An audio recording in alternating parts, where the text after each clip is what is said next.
But I comment a lot on the politics, the culture, the life around me that I see. I try to make my poems relevant to the immediacy of life today. Even my recent poems will speak of what's happening today, not only in America with Trump and these people, but I'm George Floyd and so on. I speak of these things in my poems. But I see what's happening in the country, the rising crime and so on, the politics of division and so on, you know. My poems deal with personal matters. There's some autobiography in there. Because as I told you, I'm also a Christian, a practicing Christian. So my faith plays an important part. A lot of what I write, I see through the eyes of faith, through the eyes of my faith. I write about what I see, Christ, the biblical revelations, I take them to be. The Bible gives me my world and life view. So I interpret the world around me through biblical Christian teachings, as best as I can, as I understand them. And so those are the kind of things that my poems deal with.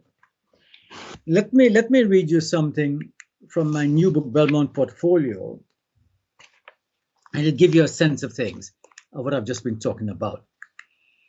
And this comes from Belmont Portfolio Poems, a part 2. And the part 2 has several sections, so this is one of the sections. And the section is titled, What Remains to be Said, Written and Sung. And it kind of sums up perhaps what I've been saying to you here.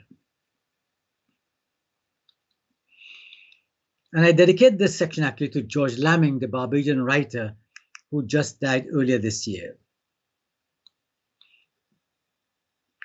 What remains to be said, written and sung? We have been to the end of history and back again.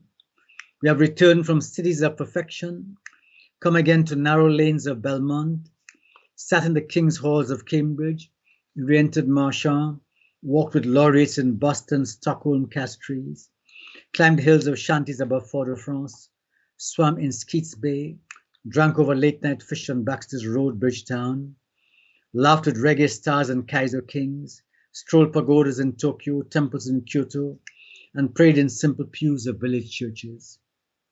Love has left wrinkled skins of loneliness, children gone to far countries as they must, lovers distracted by diversions of age, and old flames rekindling dead wood. What remains to be sung, made poetry of all those gone so quickly hours?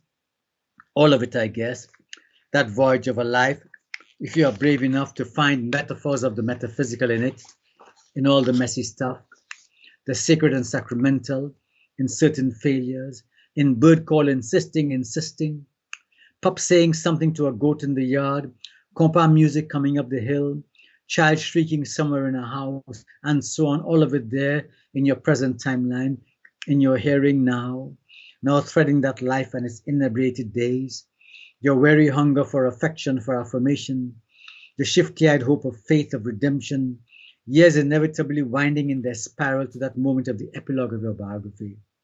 So write it down and say it like a griot, sing it strong like a chanterelle over shack, drums and violon, like Bob Marley still wailing from passing vans over the lost cities of yards. Literature is always electrifying, especially poetry. Yes, indeed. And I try All right, to help me give understand this. How did you start to write? I mean, tell me about why you started to write. What are the things that led you into writing? Again, when I'm asked that question, that's a difficult question. I'd always liked reading even as a child. My father and mother were literate. They bought me books, encouraged reading. My mother encouraged me to learn poems to recite on school benches. I always did well in literature and language at school. I always liked languages, French and Latin. I love those languages, and English. I also studied maths and physics and chemistry, but I never did too well in those. But I never really wrote poetry in school. When I left school in 67, secondary school, I went to work in a bank for about 2 years. And I met a man called MacDonald Dixon, one of St. Lucia's leading poet of the time, and he's still one of our major poets.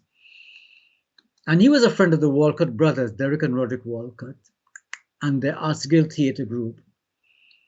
and the painters like Dunstan St. Omer. He knew the arts of the artists of the day. And through him introduced me to the artists of that generation. I met somebody called Patricia Ismond, who became later a well-known Walcott scholar. And a Barbadian man called Stanley Reed. All these people were writers involved in the arts and so on. A woman called Pat Joss, a white American woman who married St. Lucian, but she was very influential in the arts and culture of St. Lucian, influential in my own life. And through these people, I became more involved in literature, literary studies, studying of literature for A-level, which I did after I left school. And then I slowly but surely, somehow, I don't know how it happened, I began to write. I still have somewhere in an old exercise book the first things I wrote. And I began to write. Influenced by the people around me, I began to read Caribbean literature, became aware of Caribbean writers. And of course, Derek Walcott is from St. Lucia, his brother Roddy Walcott, the playwright, Garth St. Omer, the novelist. I see people like MacDonald Dixon and Pat Isman, and playwrights like Stanley French. St. Lucia was and is still very vibrant arts and culture country. We produce many major Caribbean writers. Then I went off to university at Cable, Barbados, where I studied literature. And there I got very quickly involved with the arts and culture scene, the dramatist. I became a director and actor and so on in theater. Literature and theater became my loves, my religion, as it were. I wasn't part of religion in those days. I became very involved, and I met with like Kamau Brathwaite, Derek Walcott. I began to meet a lot of Caribbean writers, well-known names, George Lamming. And I slowly began to write. So as to why I began, it may have been, I think these things are gifts you have, latent gifts you have and potentialities within yourself, which are sparked and triggered off by the people you meet and the encouragement you get. I think that's what happened in my case. At universities, I studied literature and so on, began to meet people like that. I began more and more to write. I began to write my first poems there, and I began to write short stories too. I was very involved in theater, even from St. Lucia before I went to university, acting and directing. And then I began to write. As I say, at university, I really, in my university years, I began to write, pay a lot of attention to my writing there. And when I left university, by 1975, I had my first chapbook out, which Pat Charles at the university office here in St. Lucia published for me, called Vocation. Even then in those days, I wasn't even involved with Christianity and church yet, but the book was called Vocation. I could see the link very early between the arts and spirituality, as it were. And so that's how I began to write, and I continued over the years, and I published several books. My main publisher now is People Tree Press in the UK in Leeds, and I published 3 books, and I have 1 more book coming out with them next year. And so I've kept with it. I write poetry, short stories, reviews. I'm very involved in the literature scene. I curate a poetry portfolio called something called acalabash.com. And I'm very involved in the Caribbean literature scene. I'm recognized as a Caribbean writer. And I'm in touch with, I say, older and contemporary Caribbean writers. I'm recognized as a Caribbean writer myself. So I guess that's how it started. I think the gift is there, and is triggered off and is catalyzed by the people around you, the influences. But I think those things, any area of the arts, whether dancing, painting, music, I think it's a gift you have, a vocation, a calling. Deep, some people have a calling to science, or to mathematics, or those things. I think my callings have been to the arts, cultural things, and I think spirituality. And even as a child, people always tell my mother in Creole, he's going to become a priest. And I always kind of didn't like that. I used to kind of shy away when he said, but there must have been something about my personality, made people see something, quote unquote, priestly about me, something. But I always had an interest in the religious. And after I left school, I sort of left Catholicism, all that, and my religion was the arts. I loved the arts and so on.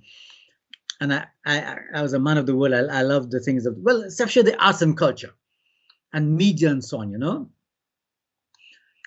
But in my late 20s, I became involved with Rastafari, man. I grew locks. I did everything Rastafarians did.